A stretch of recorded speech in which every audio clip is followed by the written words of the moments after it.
नमस्कार दोस्तों।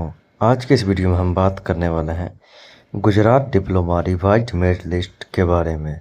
ये कल ही जारी कर दिया गया है। इसे कैसे चेक करना है इस वीडियो में हम यही देखेंगे। यदि चैनल पर नए हैं तो चैनल को सब्सक्राइब जरूर कर ले ताकि इस तरह का हर अपडेट आप तक सबसे पहले पहुंच सके। गुजरात डिप्लोमा का प्रोविजनल मेरिट लिस्ट 29 जून को जारी किया गया था और राउंड 1 अलॉटमेंट 13 जुलाई को जारी किया गया था।